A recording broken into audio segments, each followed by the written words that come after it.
And thank you for being here today. And I think Dr. Wenstrup, and you've heard it again, are hitting on this and getting there. And the care for our veterans is a top priority.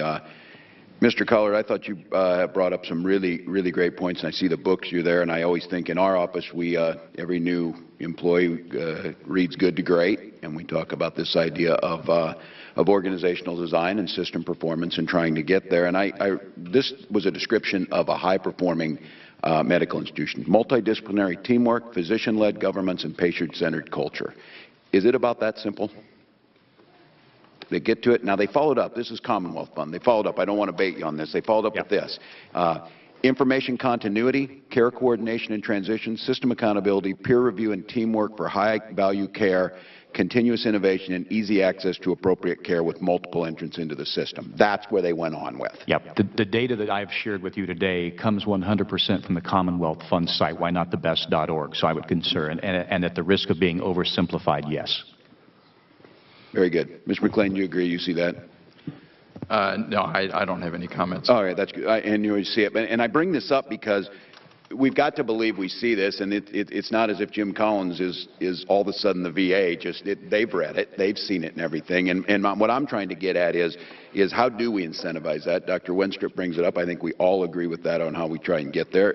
There is, first and foremost, the care of veterans, but there's a cost factor that figures into this, and how, when we do this big idea, because I do believe this. I believe if we get this wrong now, we're going to set the care for veterans for the next 2 decades. It's going to be very difficult to change. So this is an opportunity, but it must be thought out. It must be right. It must not be driven by ideology. And Mr. Collard, your position on it, this is not the issue. If you simplify this into the public versus the private sector, we're going to go down a road that's going to look just like this going up. I'll guarantee that. So I thought about this one. Why do you think this never went into the scheduling? Because this is, again, Commonwealth, and we've seen it in practice in hospitals. Patient scheduling system uses algorithms to assign new patients to physicians and orchestrate a patient's time at the clinic. It takes into account the patient's availability, the specific time and sequencing requirements of office consultation, laboratory test procedures, and the travel time between appointments. If you have ever been in a medical institution that does this, you leave with a sense of wonder that they were there to move you from place to place. Is this a cultural barrier why this wasn't implemented at the VA? Yeah, one of the issues we haven't spoken about is just that. It's the notion of patient flow. So whether it's flowing the patient through a facility or through a series of recommendations and consults through different facilities, part of this is, again, the efficiency of patient flow, which, again, is probably a whole other hearing. When we do this, and we're going to have to, human nature in this, incentivize and disincentivize behavior, oversight, and everything else that goes into this. Dr. McCoy, this goes back to you and the work, and I see this, of course, representing the district that the Mayo Clinic's in. Hospital-acquired infections are a huge issue. 100,000 Americans die by these every year. They're huge. Now it's incentivized on this that hospitals who don't get a handle on this and bring it down are going to be penalized in reimbursements through Medicare. Does that make sense?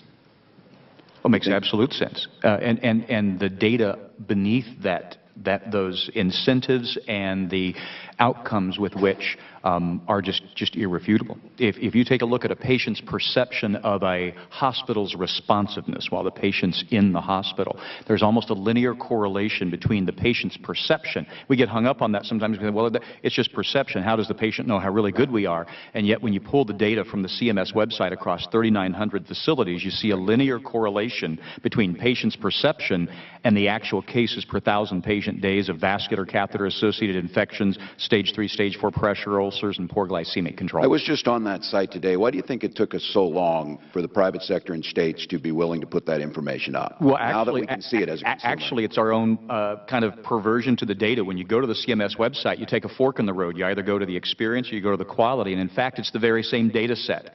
And so when you pull the entire data set and then begin looking at those correlations, it's actually right there in front of our eyes.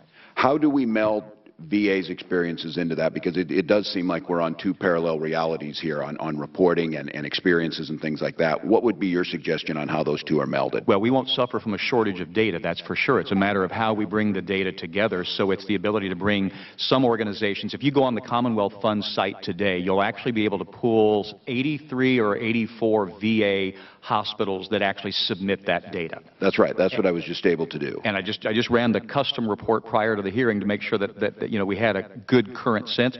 But that's only 83 or 84 of the VA hospitals. Where are the others, and how could we then get away from this comparing ourselves to ourselves? So the solution is out there, the will of the American people to get it, and now it's a matter of getting it in place. Is that yours? You bet. And we've got the guiding coalition around this table and in the VA with folks that have MD and DO on their name badges. Physicians are scientists, and as scientists, they're driven by good, credible data, not anecdote. And so we have the work both on this committee as well as our physicians within the VA that could lead to these kinds of answers. Very